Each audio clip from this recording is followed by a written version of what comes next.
a gente viu que a gente entendeu a despolarização e a repolarização. A gente entendeu, então, o potencial de ação sendo gerado no cardiomiócito, mas a gente não entendeu direito por que ele contrai. Ou seja, a gente entendeu por que ele se excita, mas a gente não entendeu por que ele contrai. E aí a gente consegue entender através dessa dinâmica aqui que a gente vai ver agora. Então, qual que é o primeiro evento? A despolarização do cardiomiócito. Então, o potencial de ação chega das células vizinhas, chega aqui pela membrana, então eu acabei esquecendo de falar, mas esse aqui estaria representando a membrana desse cardiomiócito, né? Então, o potencial de ação chega nas células vizinhas, despolariza, tem uma repolarização transitória, e aí, então, o platô de despolarização que a gente falou com a entrada de íons de cálcio. Ou seja, os canais de cálcio se abrem nesse platô e permite o influxo de íons de cálcio. E esses íons de cálcio, eles induzem a liberação de mais cálcio ainda dentro do retículo sarcoplasmático. O que é retículo sarcoplasmático? Retículos sarcoplasmáticos são organelas que uma das funções é a reserva de íons de cálcio.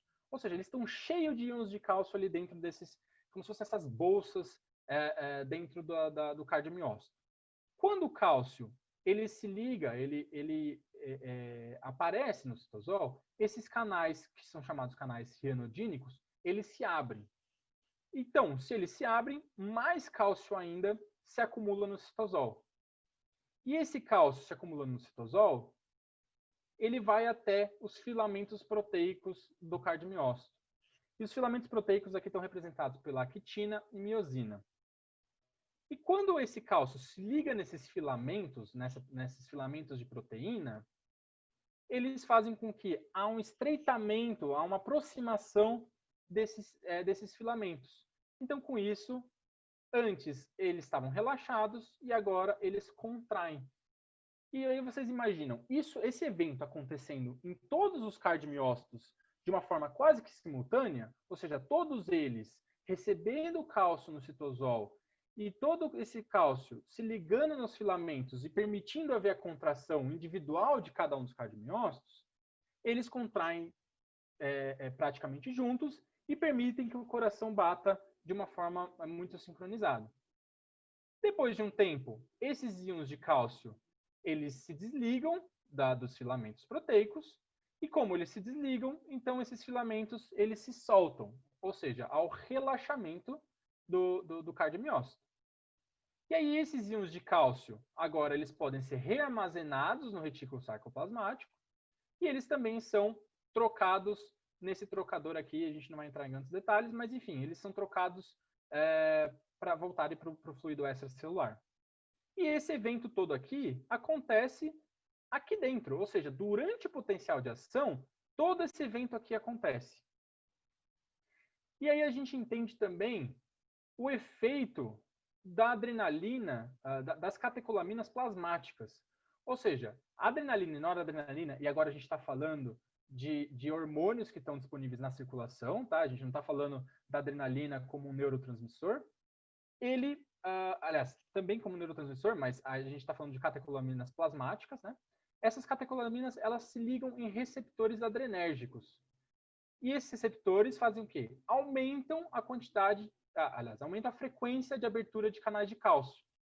Então, se tem mais cálcio entrando por conta dessa ligação das catecolaminas, há uma maior força de contração desses cardiomiócitos. Então, os receptores adrenérgicos se ligando às catecolaminas promovem uma maior abertura de canais de cálcio, ou seja, mais cálcio entrando e mais cálcio ativando essa maquinaria de contração.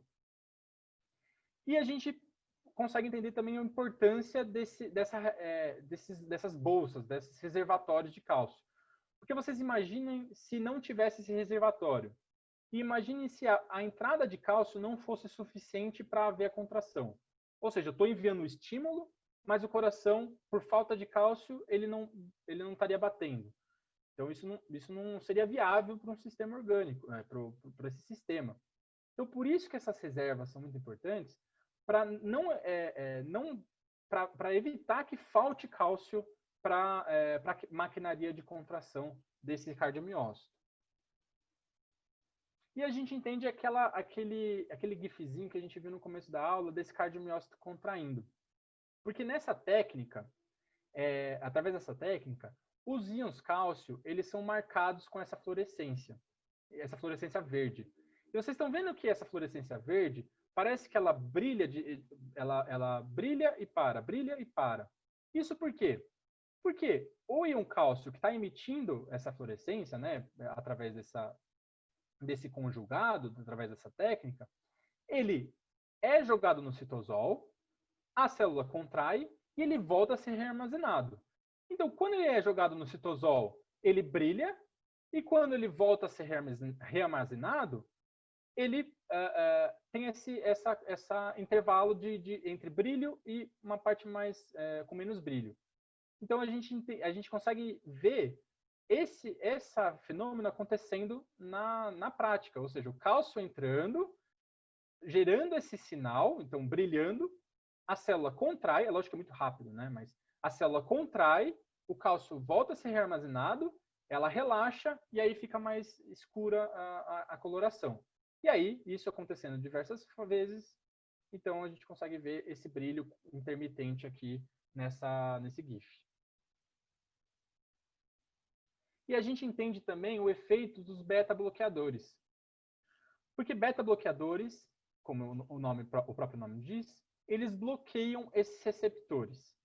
Então, se eles evitam a ligação das catecolaminas, eles inibem a abertura desses canais.